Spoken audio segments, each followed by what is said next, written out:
Okay, last మనకు problem ఇక్కడ వరకు కంప్లీట్ అయిపోయింది.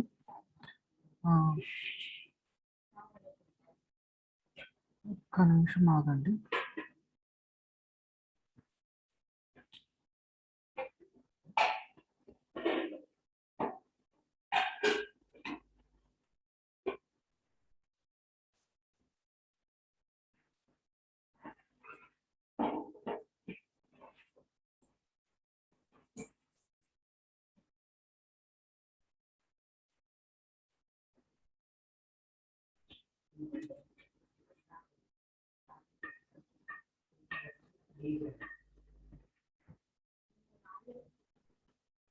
ఓకే, సో ఇక్కడ వరకు కంప్లీట్ అయిపోయింది. నెక్స్ట్ మనకు నెక్స్ట్ ప్రాబ్లం వచ్చేసి సింపుల్ పెండ్లం మీదనే ఉంది. సో టైం పీరియడ్ వచ్చేసి సింపుల్ పెండిలం టైం పీరియడ్ వచ్చేసి మనకు 3 seconds ఉంది నన్ను. Okay, length is made 4 times. So లెంత్ని ఇనిషియల్ లెంత్ ఉంటుంది కదా, సో దాన్ని 4 times L2 equals to 4 times L1. L2 equals to 4 times L1 అంటే దీని మీనింగ్ ఏంటంటే ఇనిషియల్ లెంత్ను 4 times ఇంక్రీజ్ చేస్తే టైం పీరియడ్ ఏమవుతుంది, సో దాన్ని మనం ఫైండ్ అవుట్ చేయాలి. సో ఫైండ్ అవుట్ చేయాలంటే ఫస్ట్ మనకి ఇనిషియల్ కండిషన్లో టైం పీరియడ్ మనకు ఎలా ఉంది ఒకసారి చూసుకోవాలి. And at the same time period దేనిపైన డిపెండ్ అవుతుంది, time period is proportional to square root of length. So ఇక్కడ నుంచి first time period first length and second time period second length తీసేసుకుంటే సో అప్పుడు ఏమవుతుంది, T1/T2 equals to under root of L1/L2 అంటే ఏంటి, under root of 4L1. ఎందుకంటే ఇక్కడ మనకు 4 times ఇంక్రీజ్ అయింది కదా. సో ఇక్కడ నుంచి మనకి ఏమవుతుంది, √L అండ్ √L1 క్యాన్సిల్ అయిపోతుంది, 1/√4 ఉంటుంది. సో అంటే T1/T2 ఈక్వల్స్ టు 1/2. సో ఇక్కడ నుంచి మనకు T1 తెలుసు, T2 కావాలి కదా. సో T1 ఎంత 3 కదా. సో ఇక్కడ నుంచి T2 equals to T1/2. So అంటే ఎంత 3/2. సో అంటే ఎంత 3/2 అంటే సారీ ఇక్కడ మనం మిస్టేక్ చేసాం.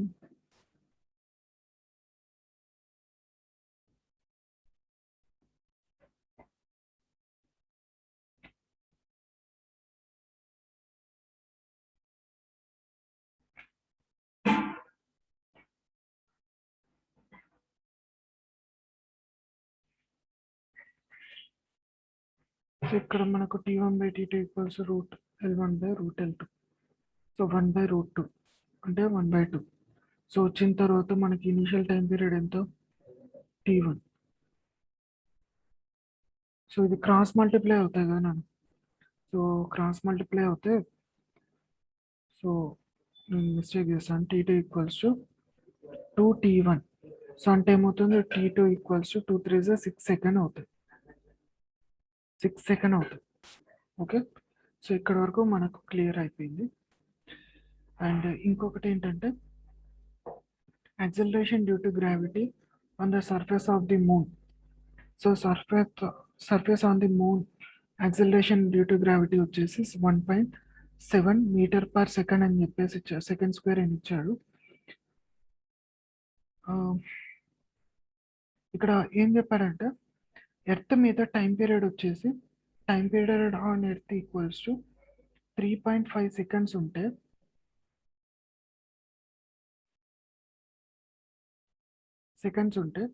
అదే టైం పీరియడ్ మూన్ మీద ఎంత ఉంటుంది, అదే లెంత్ తోటి ఉన్న పెండులంని అక్కడ ప్లేస్ చేస్తే దాని టైం పీరియడ్ ఎంత వస్తుంది. ఓకే, ఇది కాన్సెప్ట్. సో మనకు ఇక్కడ ఎర్త్ మీద గ్రావిటీ మనకు తెలుసు, గ్రావిటీ ఎంత 9.8 meter/second². సో ఇక్కడ ఏమన్నాడు, ఒక లెంత్ ఉంది, ఒక కాన్స్టెంట్ లెంత్ ఉంది, ఆ లెంత్ మనకు అవసరం లేదు. సో ఇక్కడ టైం పీరియడ్ వచ్చేసి 3.5 సెకండ్ ఉంది ఎర్త్ మీద. అదే మూన్ మీద ఎంత ఉంటుంది? సో అంటే మనకి ఇక్కడ ప్రపోర్షనాలిటీ కాన్సెప్ట్ తెలుసు కదా, సో దాన్ని మనం ఇక్కడ తీసుకోవాలి. So time period is proportional to 1/√g. So time period is proportional to 1/√g. So t1 g1 by t2 is proportional to 1/√g2. So దీన్ని సింప్లిఫై చేస్తే t1 by t2 equals to √g2 by √g1. Okay, so ఇక్కడ నుంచి g2 value ఎంత? g2 అంటే మనకి ఎంత ఇచ్చాడు? 1. g2 is nothing but మనం ఇక్కడ పారామీటర్స్ ఉన్నాయి కదా, సో వీటిని ఇది 1 అనుకుంటాం, ఇది 2 అనుకుంటాం, ఎందుకంటే మనకి ఇక్కడ తెలియదు కదా, సో దీన్ని 2 అని చెప్పేసి అనుకుంటాం. సో ఇక్కడ నుంచి సో g2 వాల్యూ ఎంత? 1.7 √1.78 1.78 కదా, సారీ 1.7 by √9.8. సో ఇది t1 by t2కి ఆన్సర్. సో దీన్ని మనం సింప్లిఫై చేస్తే ఎంత వస్తుంది? దీన్ని మనం సింప్లిఫై చేస్తే మనకు ఆన్సర్ ఎంత వస్తుంది?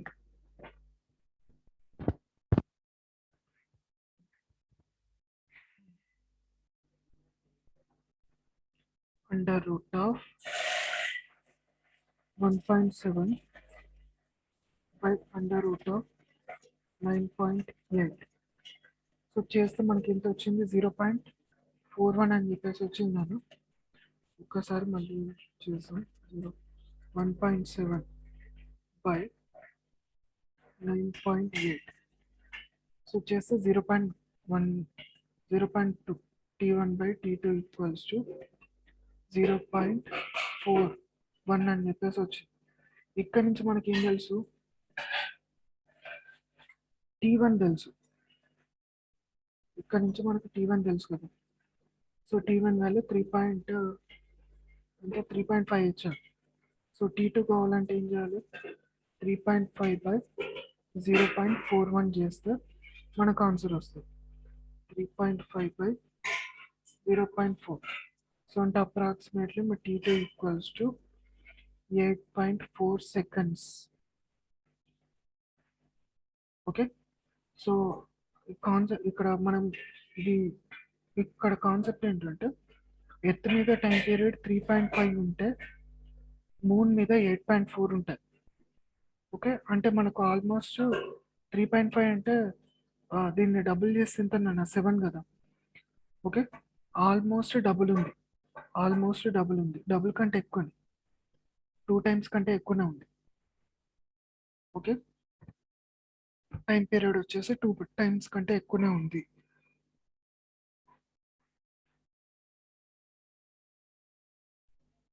ఓకే, నెక్స్ట్ ఇంకా ప్రాబ్లమ్స్ ఏమున్నాయి?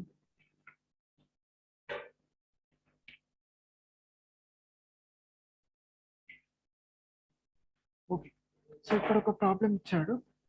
సో ప్రాబ్లం ఏంటంటే length of the time pendulum equals to 1.53 meters అని చెప్పేసి ఇచ్చాడు.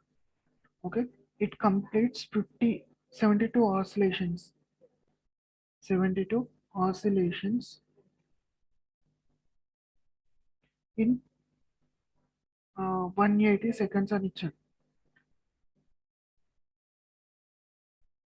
ఓకే, సో ఇక్కడ నుంచి మనం ఏం కనుక్కోవాలి? జీ కనుక్కోవాలి. ఓకే, సో ఇక్కడ మనకు 72 oscillations in 180 seconds ఇచ్చారు. అది నథింగ్ బట్ టైం పీరియడ్. అంటే మనకు ఆసిలేషన్స్ బై 180 seconds తీసుకుంటే ఫ్రీక్వెన్సీ వస్తుంది, బట్ మనకు టైం పీరియడ్ కావాలి కాబట్టి total time by N oscillations. So దీన్ని సింప్లిఫై చేసుకుంటే మనకు టైం వచ్చేసి 2.5 seconds వస్తుంది. ఓకే, సో దీన్ని మనం ఫార్ములాలో సబ్స్టిట్యూట్ చేసుకుంటే జీకి ఏంటంటే గుర్తుపెట్టేసుకోండి, దాన్ని రీమాడిఫై చేసుకుంటే టైం పెండలం ప్రాబ్లమ్ని రీమాడిఫై చేసుకుంటే మనకు ఆన్సర్ ఫార్ములా ఇలా ఉంటుంది. సో ఇక్కడ మనకు లెంత్ తెలుసు అండ్ t² తెలుసు. సో టీ తెలుసు కాబట్టి టీ స్క్వేర్ ఆల్రెడీ ఆల్మోస్ట్ వస్తుంది 4π² ఇంటూ లెంత్ వాల్యూ ఎంత 1.53 బై టీ స్క్వేర్ ఎంత 2.5 హోల్ స్క్వేర్. సో ఈ మొత్తాన్ని సింప్లిఫై చేస్తే జీ వచ్చేసి 9.65 మీటర్ పర్ సెకండ్ స్క్వేర్ అని చెప్పేసి వస్తుంది. జీ వచ్చేసి 9.65 మీటర్ పర్ సెకండ్ అని చెప్పేసి వస్తుంది. ఓకే, అండ్ నెక్స్ట్ మనకి ఏమన్నాయి, సో ఇక్కడ ఒక ప్రాబ్లం ఉంది. సో ప్రాబ్లం ఏంటి, length of the second pendulum is doubled.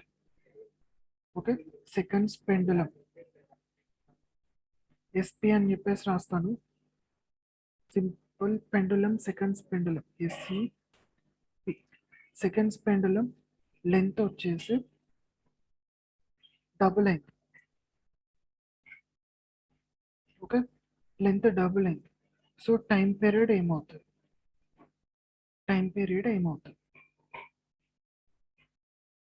Okay. So ఇక్కడ నుంచి మనకు ఏంటంటే మనం ఫైండ్ అవుట్ చేయాల్సిన కాన్సెప్ట్ ఏంటంటే L/T². ఇప్పుడు normal length by time period అని చెప్పేసి ఉంది కదా, టైం పీరియడ్ స్క్వేర్. ఇది కాన్స్టాంట్ ఉంటుంది, సింపుల్ పెండులంకి అయినా సెకండ్స్ పెండులంకి అయినా ఇది కాన్స్టాంట్. ఆ రేషియో కాన్స్టాంట్. సో అంటే ఇక్కడ నుంచి మనకి ఏం రాసుకోవచ్చు, L1/T1² equals to L2/T2². Okay, so ఇక్కడ నుంచి L1 L1 లానే ఉంది, T1 కూడా T1 లానే ఉంది. బట్ L2 ఏమైంది, 2 టైమ్స్ L1 అయింది. అండ్ T2 ఏమైంది మనకు తెలియదు, T2 ఏమైంది మనకు తెలియదు. సో దీన్ని మనం ఫైండ్ అవుట్ చేయాలి, క్యాన్సిల్ అయిపోతుంది. సో క్యాన్సిల్ అయిపోయిన తర్వాత ఈ రూట్స్ ఉంటాయి కదా, ఈ రూట్స్ మనం ఏం చేయాలి, ఇటు వస్తాయి, ఈ 2 అనేది ఇటు వస్తుంది. సో అంటే ఏమవుతుంది, T2² equals to 2 into T1². So అంటే ఏమవుతుంది, T2² T2 equals to √2 T1. అంటే మనకి ఏముంది, యాక్చువల్ టైం పీరియడ్ ఏముంటుందో అది √2 టైమ్స్ డబుల్ అవుతుంది. ఎప్పుడు లెంత్ అనేది డబుల్ అయితే, టైం పీరియడ్ అనేది √2 టైమ్స్ ఇంక్రీజ్ అవుతుంది. లెంత్ అనేది డబుల్ అవుతే టైం పీరియడ్ అనేది √2 టైమ్స్ ఇంక్రీజ్ అవుతుంది.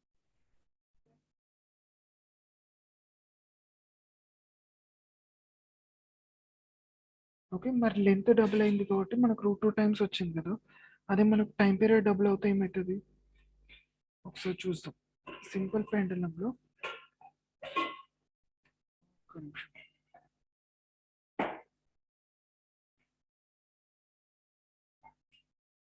సో ఇక్కడ మనకి ఏమైందంటే టైం పీరియడ్ వచ్చేసి డబుల్ అయింది, లెంత్ ఏమవుతుంది, సో సేమ్ ఫార్ములా. సో ఇక్కడ రేషియో ఉంది కదా, రేషియో L/T² అని చెప్పేసి ఉంటుంది కదా, అది కాన్స్టెంట్.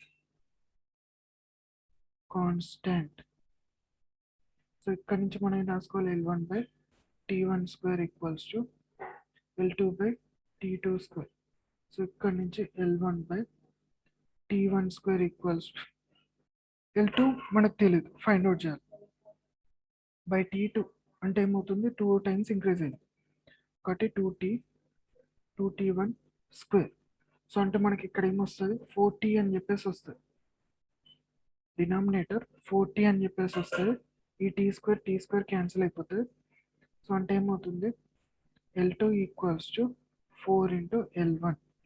సో ఈ 2 ఉంది కదా, 2² అంటే 4 కదా, ఇటు మల్టిప్లై అవుతాయి 10. So L2 equals to 4 times L1. అదే మనకు టైం పీరియడ్ డబుల్ అయితే లెంత్ అనేది 2 టైమ్స్ అవుతుంది, లెంత్ అనేది 4 టైమ్స్ ఇంక్రీజ్ అవుతుంది. ఇంక్రీజ్ కావాలి, ఇంక్రీజ్ అవుతుంది కాదు నన్ను, ఎందుకంటే లెంత్ అనేది ఫిజికల్ పారామీటర్. ఓకే, మనం టైం పీరియడ్ని డబుల్ చేయాలనుకుంటే ఇక్కడ మీకు టైం పీరియడ్ని డబుల్ చేయాలనుకుంటే లెంత్ అనేది ఇక్కడ మనకు 4 టైమ్స్ ఉండాలి.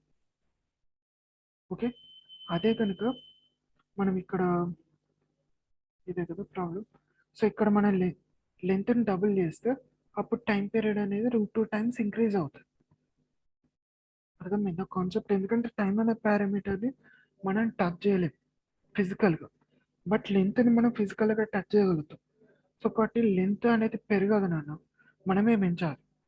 సో అంటే ఏంటంటే ఇక్కడ మనకు ఆ లెంత్ అనేది 4 టైమ్స్ ఇంక్రీజ్ అవుతే అప్పుడు టైం పీరియడ్ ఇంక్రీజ్ అవుతుంది. ఈ క్వశ్చన్ కాన్సెప్ట్ అది. టైం టైం పీరియడ్ డబుల్ అయింది కదా, లెంత్ 4 టైమ్స్ ఇంక్రీజ్ అవుతుంది అంటే అది కాదు ప్రాక్టికల్. ఓకే, అది ఒకటి మైండ్లో పెట్టుకోండి.